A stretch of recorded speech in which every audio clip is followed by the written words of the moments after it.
children who are hungry. Extreme poverty in this country. It's a challenge to the conscience of our nation. Really talk about what's happening in America, and that is poverty.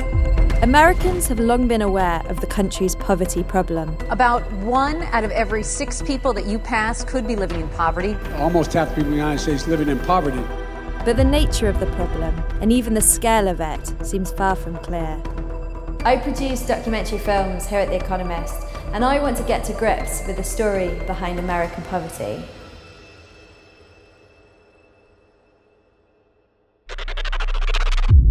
"55 years ago, they declared this war on poverty, and they haven't solved it. If you earn less than about $24,000 as a household, yes, you are considered to be in poverty.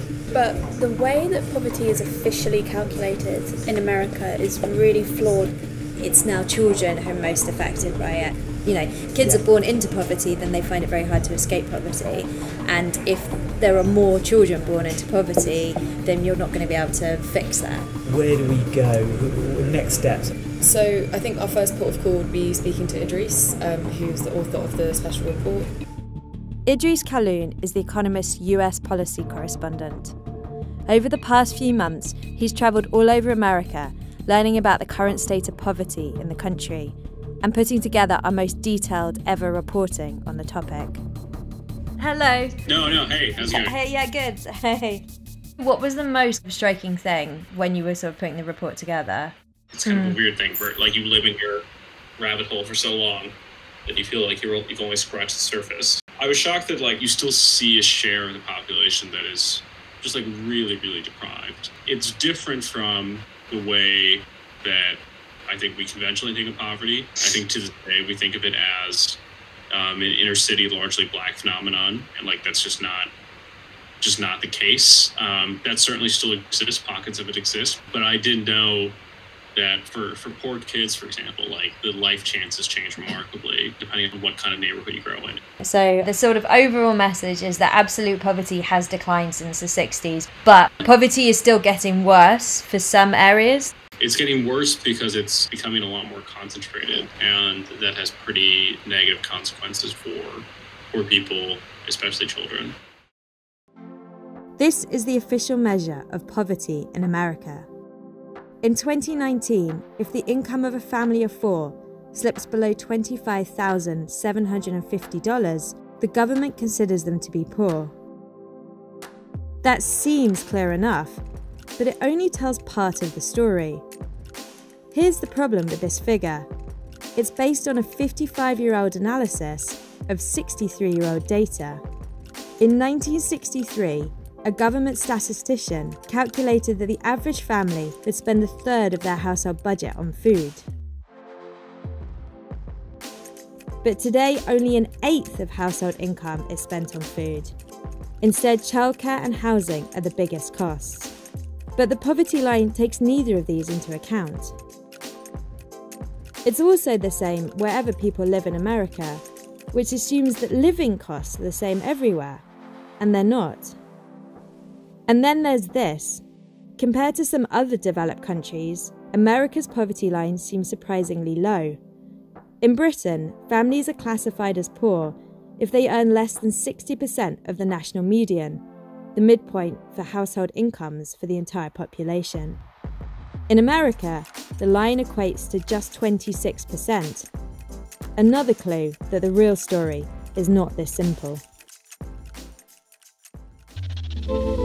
It's currently 6 a.m. and I am at Heathrow Airport about to board a flight to Chicago.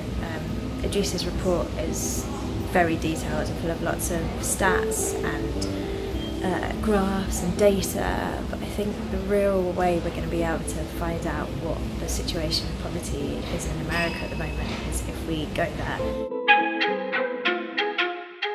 We're going to put Idris's special report and other research materials on our website. Just click on the info card at the top right of your screen to take a look.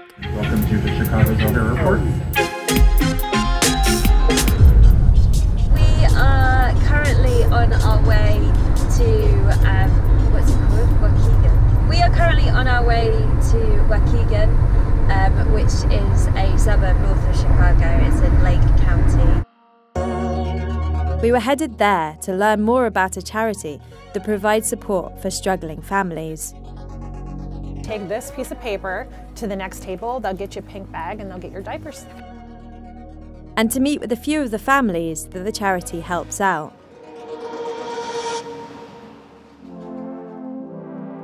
Lydia is a mum of 2 teenage kids and 1-year-old Raya. Look, there's all these people in your room you can play with. Hello, whoa, whoa, what are you? Like others we met in this neighbourhood, Lydia doesn't have a regular job. Childcare here costs more than the wages she can earn. What does your partner do? He is a general manager for a fast food chain. He just got promoted. And so you said that things can be a bit strapped sometimes. What would you mean by that? You know, we're all just so behind, and playing catch up is just really hard. We do end up going to like a food pantry. So our monthly income gets paid every week. So 2 of those weeks we have to save for rent. Those other 2 are going to bills. My husband has to have his phone for work, so we have to pay for the phones. We don't have a landline. And we have to have internet because my kids have either a laptop for school or like an iPad for school. They don't use books anymore. So they need to have internet to do their homework. You know, we want to do everything right. It's just really difficult. It's interesting because I think the perception of what poverty is actually quite different from the reality. You can be poor, but you can still have 2 cars, you can still have a TV, you can have a washing machine, a dishwasher. You wouldn't look at the neighbourhood and think like, oh God, this is a really poor neighbourhood. And you can see that kind of desire for the kids to do well and to be educated and go on and sort of be able to live a slightly different life. But you know, as we know from our research, that's hard. And if you live in a poor neighbourhood, it's quite hard to break out of that cycle of poverty. Hi, Lauren. Oh, we can't hear you. There we go. Oh, yeah. Lauren Jones is an economist who studies how social policy affects children and low-income families. It seems to me that the people for whom it's not necessarily getting worse, but it's sort of teetering on the edge, are the people who earn, you know, above what the federal poverty line is, $30,000, $40,000, because their chances of slipping in are much higher. Yes, I think that's probably true. I think the stagnation of income growth has really affected those people, combined with the fact that there really is no social support for people who are kind of in that working poor range. There's this kind of group of earners who are earning more than like $30,000 or $40,000 a year. It's not a lot of money, especially in some of the big cities. Childcare affordability is a major issue that needs to be addressed. Other rich countries have implemented child benefit programs that have helped to reduce poverty. These offer cash payments to all families with children, with higher benefits for poorer families. But could that happen in America? We went to talk to John Prado, the Economist US editor. In the report, Idris suggests that a universal child benefit would be the most successful way of getting children out of poverty. Yeah, I was struck by how inexpensive it was, actually. And if you're looking to spend money on kind of improving the lot of poor people, you are far better off doing that than, say, subsidising people to attend college or a lot of the other things that people talk about a good deal more. Yeah. So my feeling is you ought to be led by the evidence. And if the evidence is it's not that expensive and it has a massive effect, that seems like pretty persuasive to me. Yeah, okay. It's not very American though, is it? No, you're right, it's not. But in some sense, universal benefits are easier to sell electorally because everyone gets them. Whereas if you're saying, okay, this benefit only goes to this group of people here, that tends to be a much harder sell. Which Americans really don't like. That tends to be pretty unpopular in the sense that, like, well, this group's getting special treatment. Why should they get it? Why shouldn't I? So, I think universal ones can be a kind of a sort of easier sell in some sense.